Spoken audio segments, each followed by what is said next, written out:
A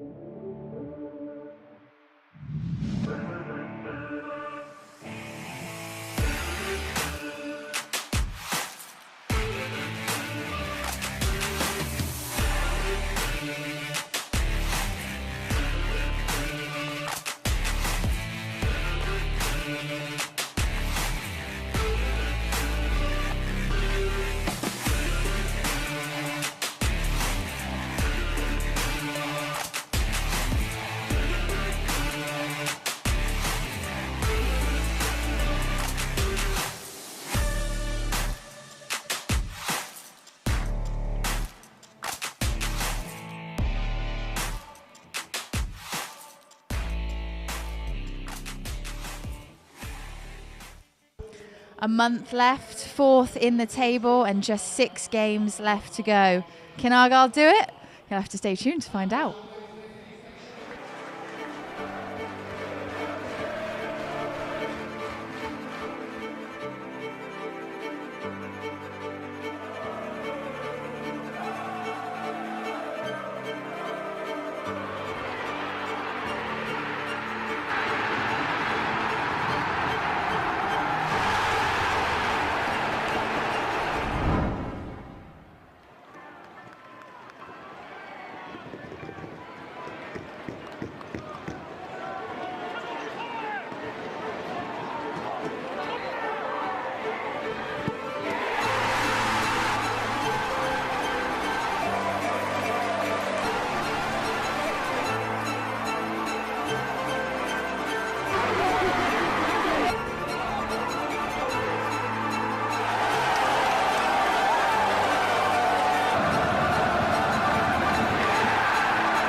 Well, they have as good a chance as any. Welcome to Argyle TV this afternoon with me, Erin Black.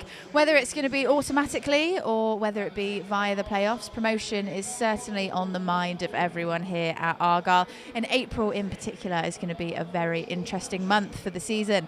6 games left to play, 5 of which are against sides in the top 8 spots in Sky Bet League One, and one of those is happening today. Oxford United, they are just a place and 5 points behind the Greens as they visit Home Park this afternoon, and they are looking to close the gap on Argyle.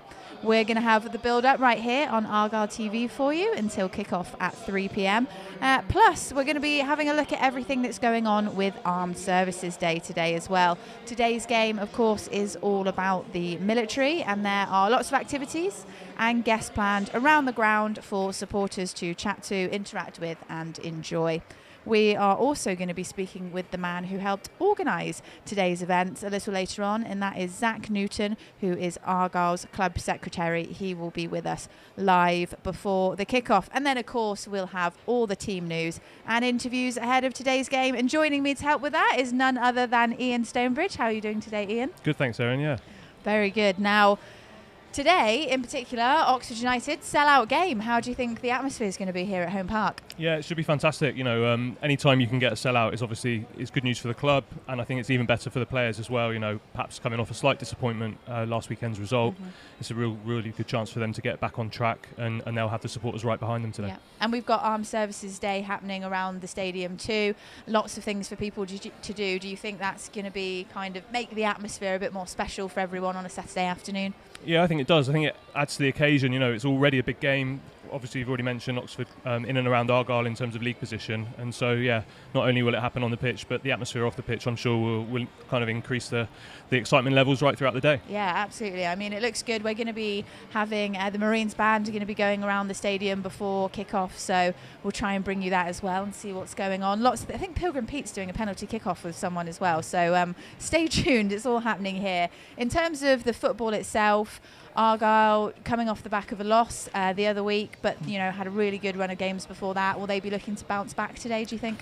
Yeah, I'm sure they will. You know, we can focus on last week's result, but like you said, we can also think about the run up to that point. And Ipswich was always going to be a tough game. Yeah. Away, it's a hell of a long way to go, first and foremost. And I guess it's not really a surprise that after the fantastic effort and the amount of travelling, the number of games that the team have had, that they were going to run out of steam at some point. Yeah. And it kind of happened on Saturday. But yeah, today's a great chance to get back on track, like we said.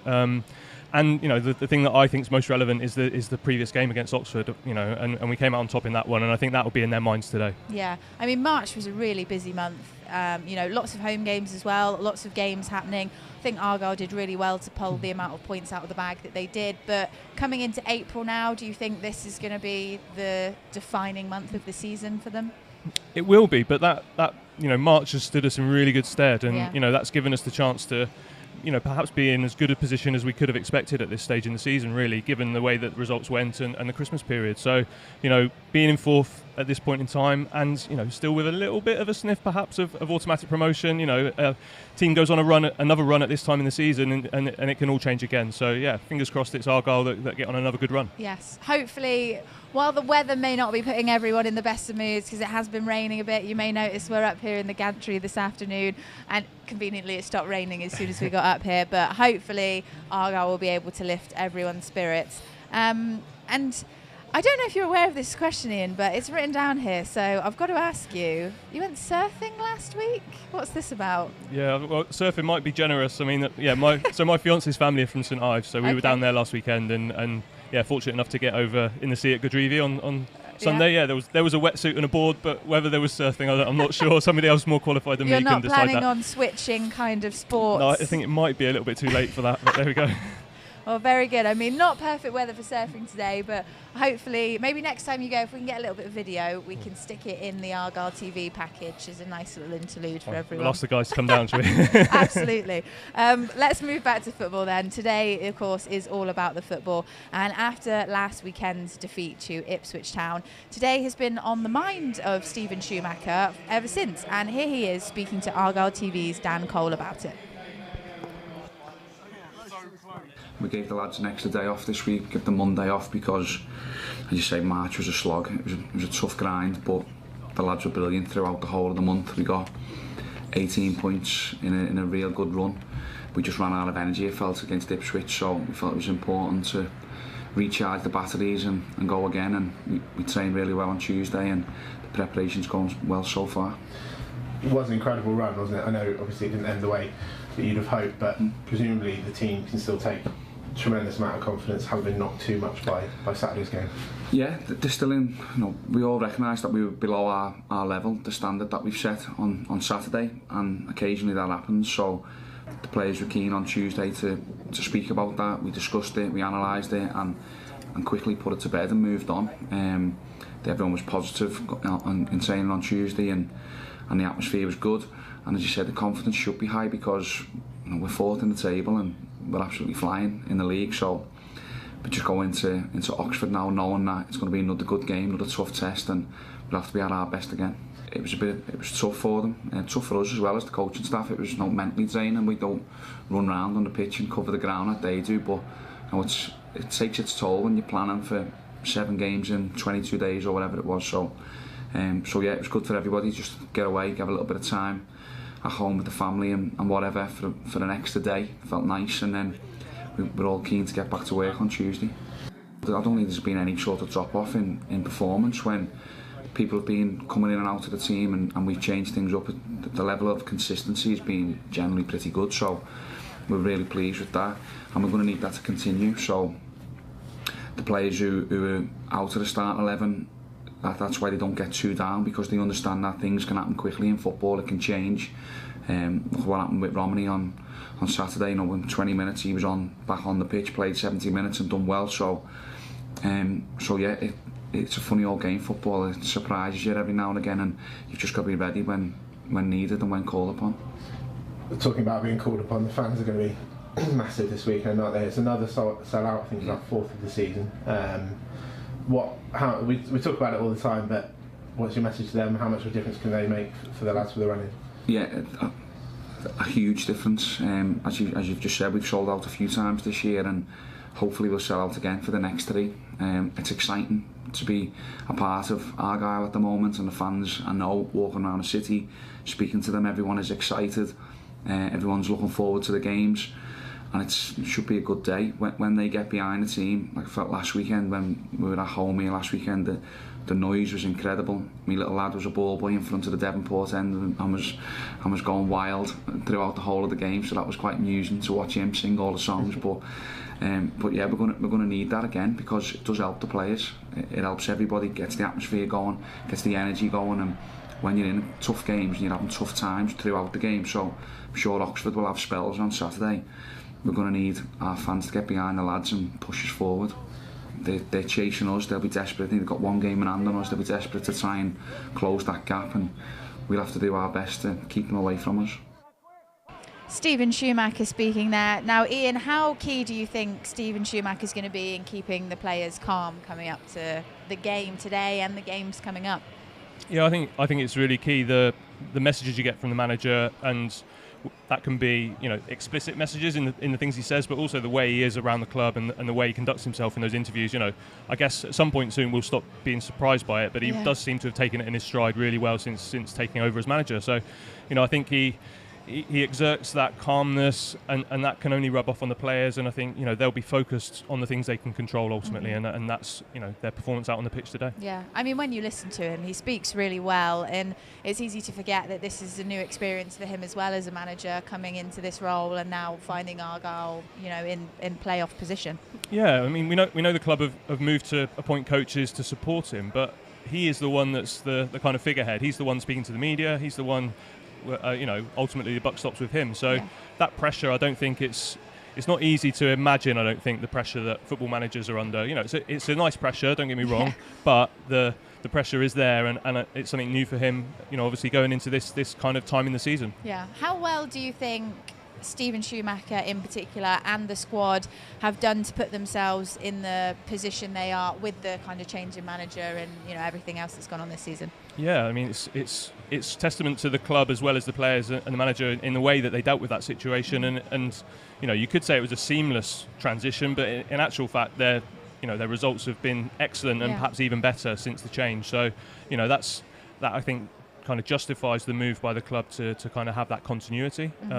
But it also shows, I think, the high regard that the players have for the manager. They clearly care about the club and about playing for him, and that's an excellent thing to have. Yeah, and we know that there are going to be tough games coming up towards the end of the season, but it doesn't seem like anyone's fazed by that. We talk about it a lot because you can't not, but down on the pitch it doesn't seem like it's bothering anyone. No, and I think that again the perhaps the settled nature of the squad, the togetherness that they've shown at facing adversity at various times this season.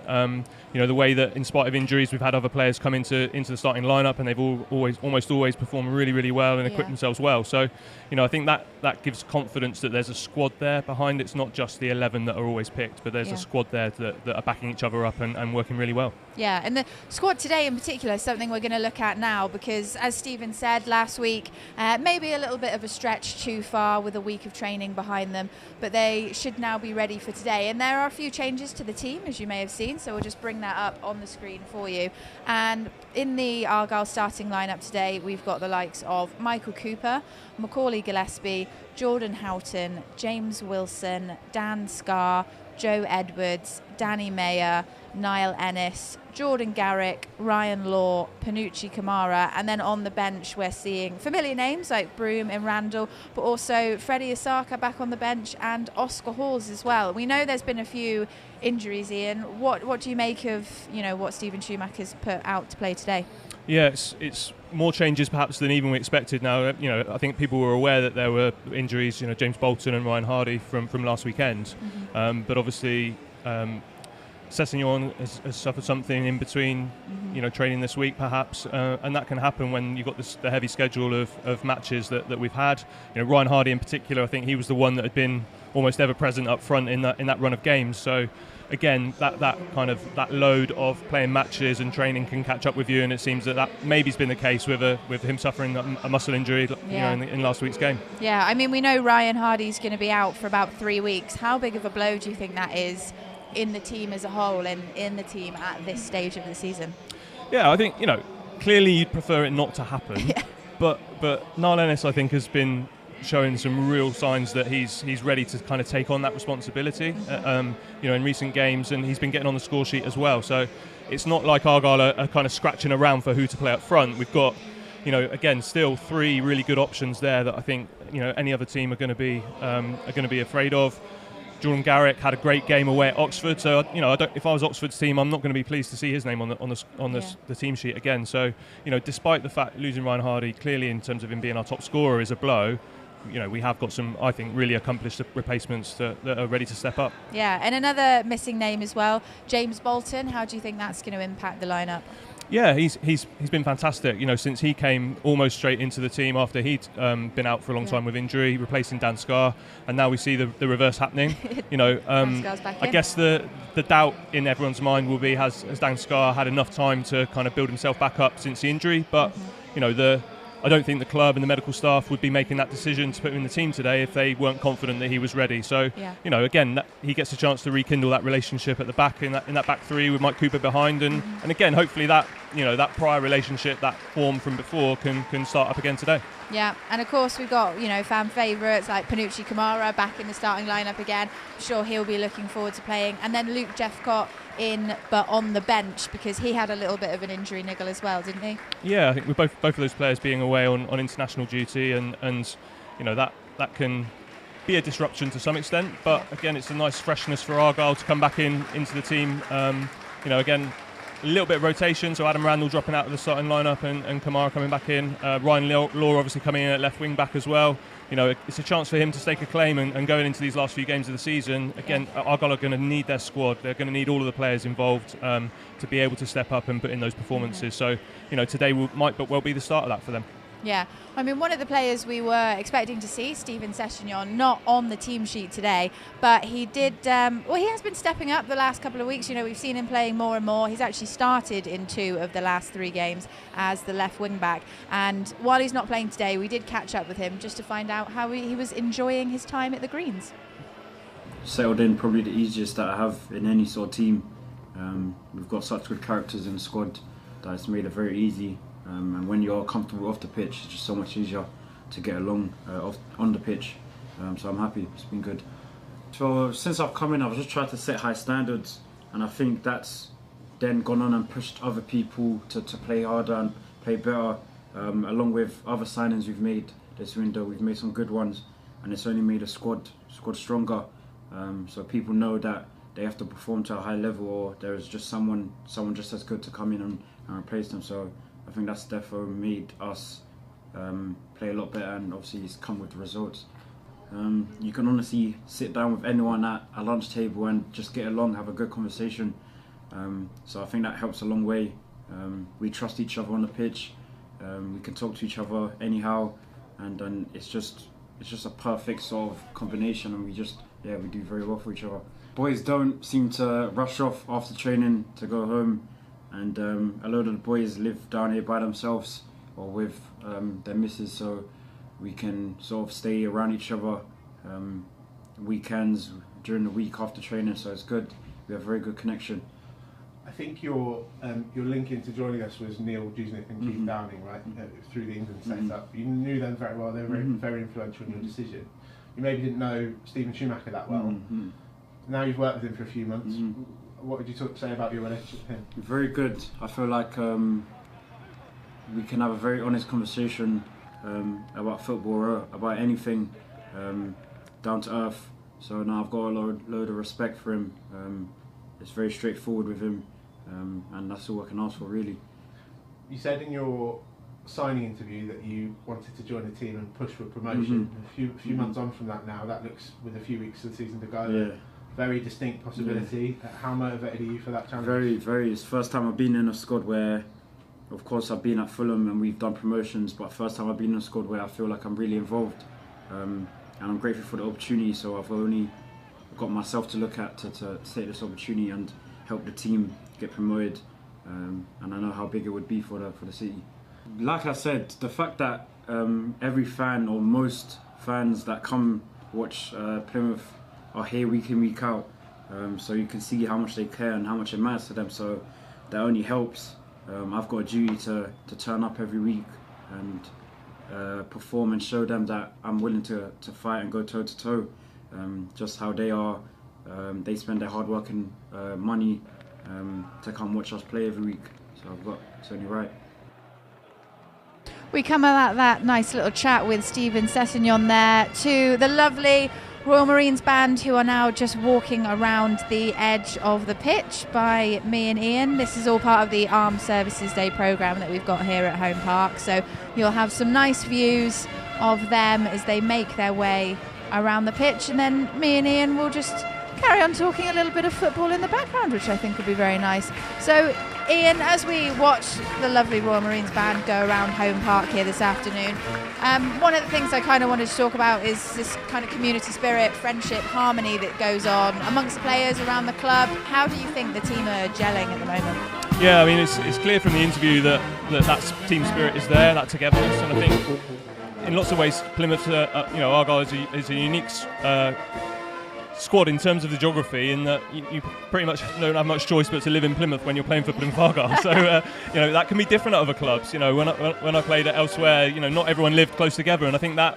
opportunity to socialise and spend time together, not just at the club but around the club and to get to know each other better, it can obviously really build that togetherness, and I do think that can translate onto the pitch, and I think we've seen that on multiple occasions this season. Yeah, and going back to Stephen Sessegnon in particular, he's been playing on the left despite being right-footed. So what do you think that says about him and his adaptability and being part of the team? Yeah, I think that versatility is a really good attribute to have, and clearly it does perhaps change the nature of his supply when he's going forward. He's more likely to cut inside and use his right foot, and that can just change the way that develops with him and Danny Mayer down that side. But yeah, Ryan Law coming in for him today, we know that Lawsy loves to get forward, so I'm sure we'll see plenty of that, and hopefully he can strike up that good understanding with Danny Mayer that we've seen so often from him and Connor Grant down that side.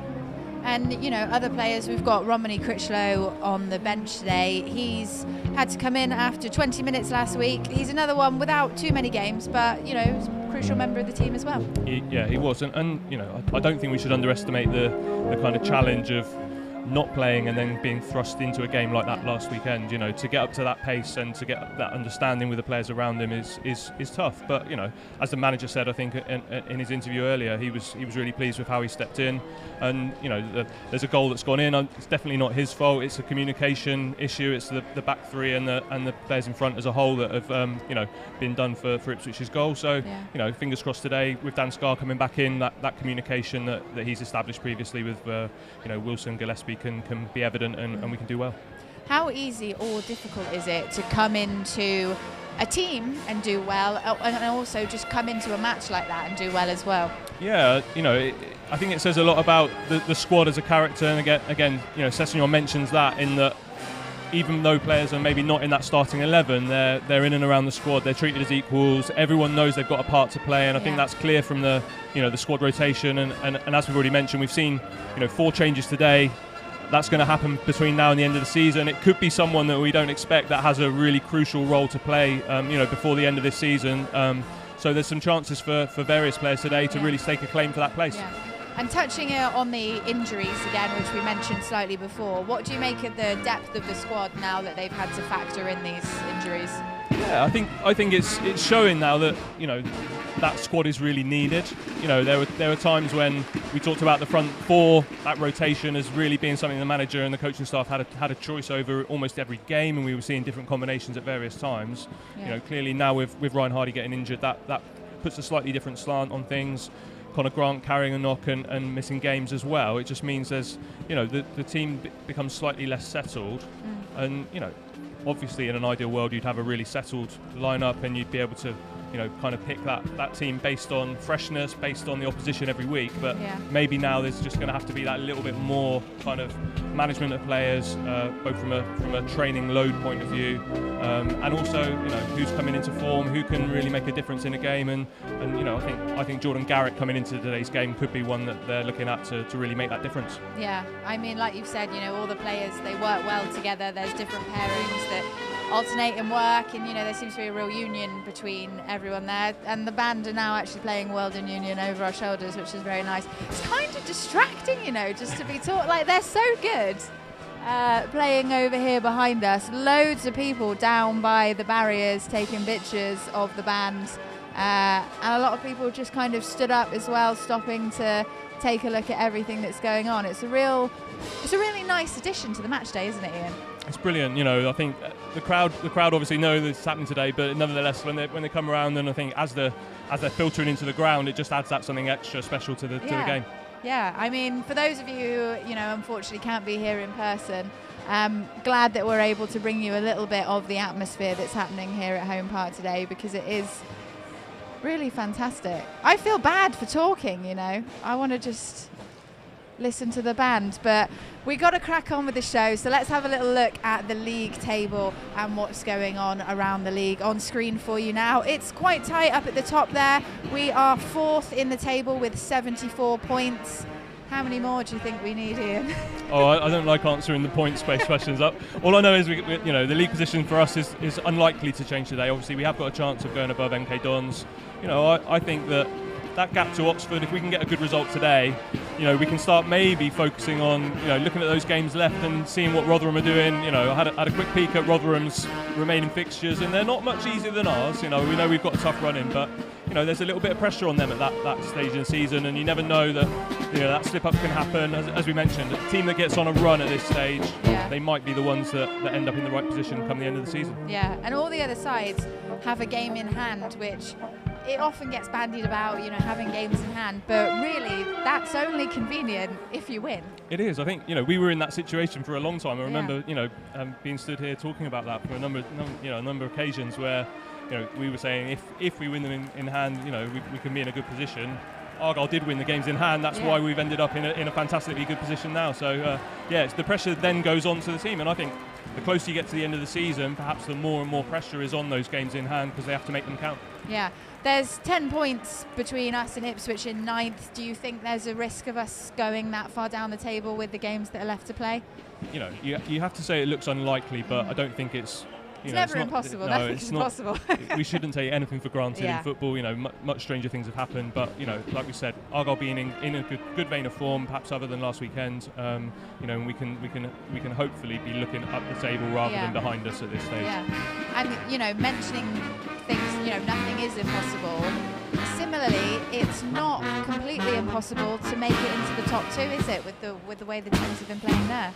No, and I think Wigan, with their games in hand and perhaps the form that they're showing, look like perhaps the most likely to win the division.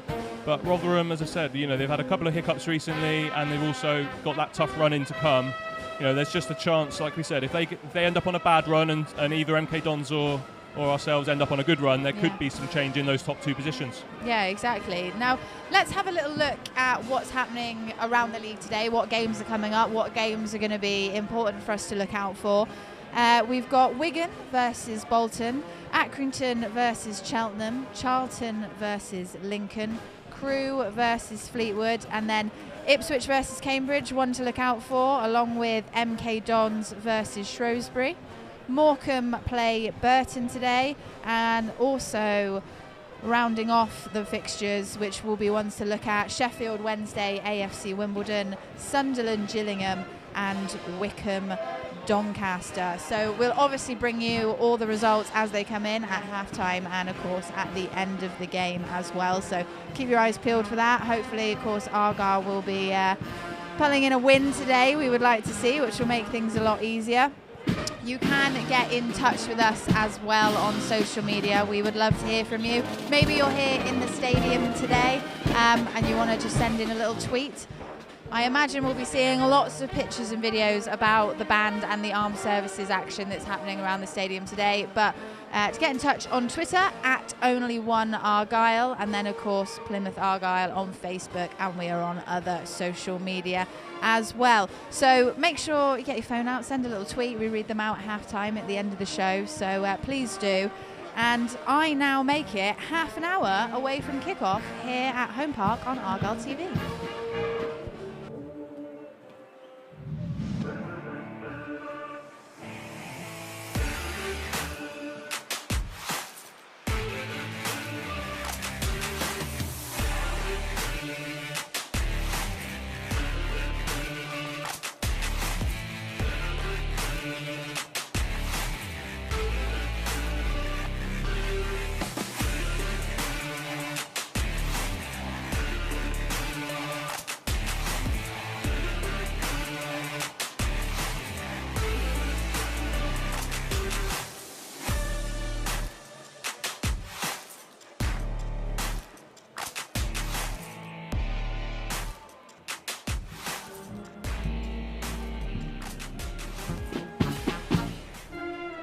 So, as I said earlier, Armed Services Day today, and at Home Park, lots going on. And I am, of course, delighted to say that I'm joined by Zach Newton. Hello, Zach. How are you doing?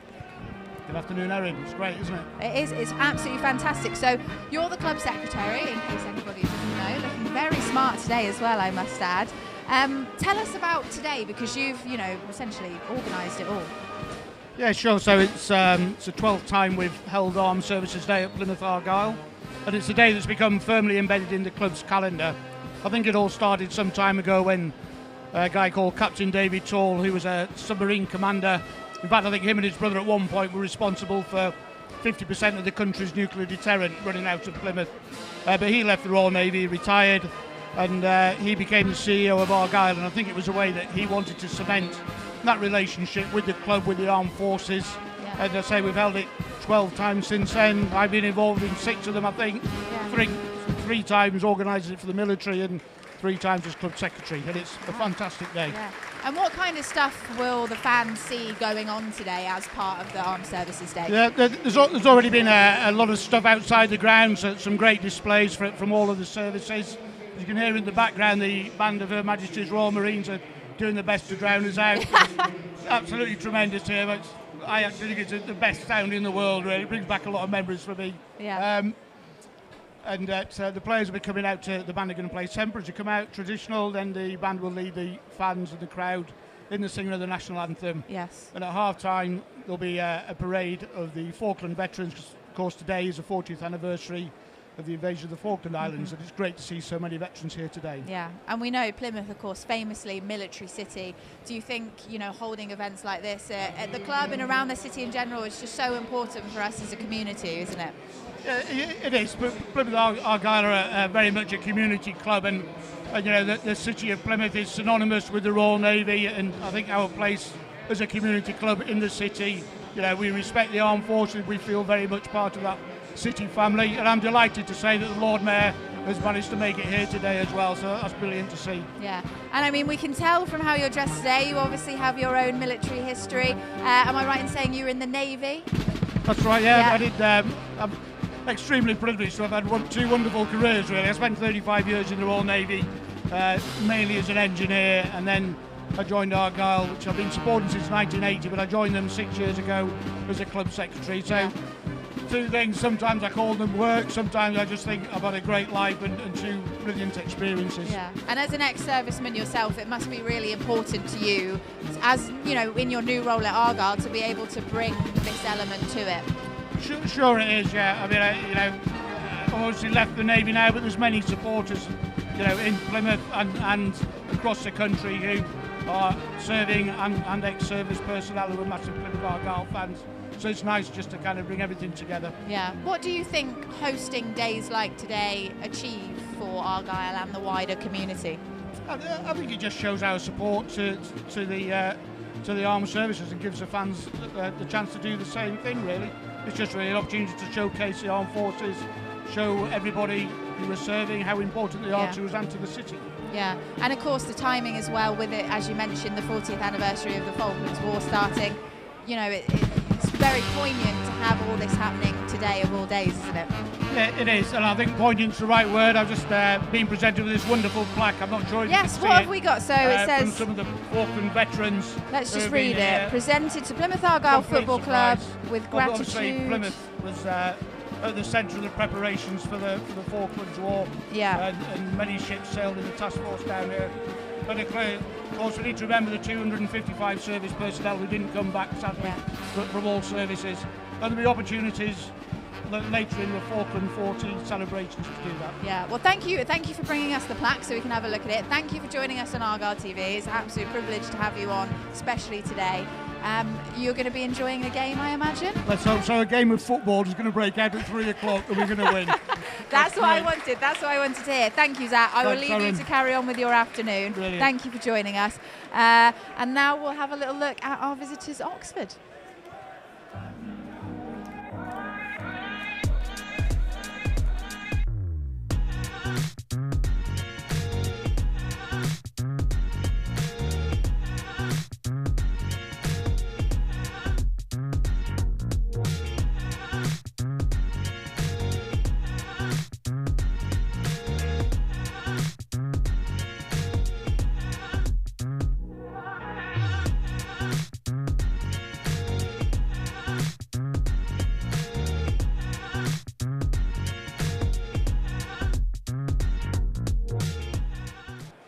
So we said we'd have a look at the opposition, so on to Oxford now. They had a weekend off last week, and last time they played would be 14 days ago when they managed to grab a late equaliser at home to Ipswich Town.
Some highlights from Oxford's last game there. They are currently down on the pitch at the moment, warming up alongside the Argyle squad. The military band is down there as well. It's all going on today. There's too much to look at, really, isn't there, Ian? It's the Star Wars theme as well, isn't it? So, yeah. Yeah, absolutely fantastic, everything that's going on. Let's break away from all the action happening on the pitch to have a little look at Oxford's team and who we can expect to play today. Matty Taylor, Ian, their striker, has 21 goals this season. That's quite dangerous, don't you think? He is pretty dangerous, yeah. He's been prolific, and he's really, really sharp in and around that box. So it's definitely something that Argyle's defenders are going to need to be, need to close those spaces just to make sure he doesn't get room to get a shot away, because he really is clinical when he gets those chances. Yeah, I'm seeing here one of the stats we've got on Oxford: top scorers in the league. How do you stop somebody like that just is continuing to power through with goals? Yeah, I think it's about staying compact, so getting the defenders close together and making sure that they all balance and cover each other. So whenever someone gets beaten, or if the ball goes between players, they're able to recover.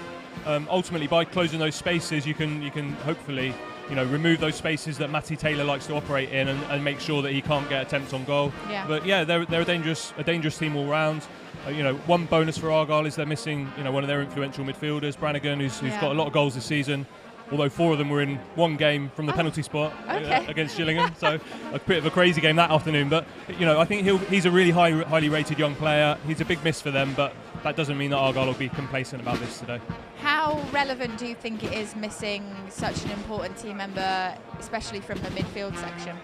Yeah, I mean he's well known. His background at Liverpool, and he's obviously been really influential for Oxford this season. Yeah. Getting that many goals, regardless of the influence of those penalties, he's still a really good total for a midfield player. Yeah. So it's a miss for them, but like Argyle, they'll have players coming into the squad who want to stake a claim for the end of this season. Oxford obviously have ambitions to be in and around the playoffs as well themselves. So any of those players coming into the squad for them are going to want to prove themselves. So. Yeah. I feel like slightly foreboding there as we're talking about Oxford. The band are playing the Imperial March down on the pitch. It's not filling me with positive vibes, but they have stopped now, so they obviously know that it's not appreciated with Oxford. We don't need that kind of foreboding music. Oxford, of course, still in the playoff hunt as well, so they're going to be quite desperate to gain a little bit of ground, especially against us, aren't they? Yeah, they will. I mean, we mentioned the point points gaps between us and them. So for them, there is perhaps that slightly closer danger of teams behind them catching them up. So again, for them, they'll want that momentum. They got a good result, against Ipswich with a, to get a point against them was important for them in terms of their aspirations. So they'll definitely be looking to build on that today. Yeah. We're just turning around over our shoulders because there is a huge roar from the crowd. I don't know if you guys can see it, but in front of you, Pilgrim Pete is taking. He's done it. So Pilgrim Pete is taking on some military personnel down here, down towards the Devonport end. Pete staying in goal, really hyping up the crowd here behind us. I think we should stay on this just for a second, Ian, because this could be good, right? We have another member of the armed forces taking. He should have saved that, Ian, don't you think? Yeah, he's gone the wrong way there. He did him with the eyes, so yeah, good penalty. Yeah. Right, who we've got? I think we've got one more person coming up to the penalty spot. Huge round of applause for everybody that's managing to score against Pilgrim Pete. Here we go. Oh, not the greatest penalty, that one, I don't think. It's a big foot to get past, isn't it? It is a huge foot. I think unfair advantage when it comes to Pilgrim Pete being in goal there, because he does take up about half the goal when he's got his arms out. Final comment then on Oxford, just as we wind up to kick off now. They just missed out last time under Carl Robinson. They've got pedigree. What do you think Argyle need to do to clinch the win today? Yeah, he's a really accomplished manager. Lots of experience at this level, and he'll have the team playing, passing, attractive, attacking football. We've already mentioned them being the top scorers. So, I think for Argyle, they're the home team today. They've got a huge crowd behind them. So it'd be great to see them take the game to Oxford and put them on the back foot, so that we can kind of negate their attacking threat by getting on the front foot ourselves. Yeah, fantastic. Thank you for joining us once again, Ian. You are hopping over to the commentary box with Charlie Price this afternoon. Charlie Price, what can't he do? He's everywhere. Sometimes, he does Argyle TV. Now he's doing commentary. What a guy. Ian, I will leave you to it and the sun's out now, so you've got a lovely walk along the pitch. Thank you for joining us. And before we hand over to Ian and Charlie commentating, let's just remind you about our campaign with Uber Eats that we've got going on. We've teamed up with them for the 21-22 campaign. They are an affiliate partner here with the club, and they sponsor our pre-match quiz on the official Argyle app, as well as the Moment of the Month feature on the club's social media channels and Argyle TV. As part of this partnership, you can download the Argyle app and receive £10 off your first order when you spend a minimum of £15. All you've got to do is use the code Argyle10 when ordering. Okay, that's that. We're almost ready to go. I believe we're going to be having the national anthem as well shortly before the game. So absolutely got to make sure that I'm not talking over that when it happens. So a reminder then, before we hand over to Charlie and Ian, if you're watching abroad and you've bought a match pass, you can watch the game on Argyle TV via the website. And for fans in the UK, audio commentary is available on pafc.co.uk too. It is Argyle against Oxford United, and it is coming up next.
Yeah, hello everybody. It is it's a huge month, isn't it, ahead of us here at Argyle and on Argyle TV. 6 games for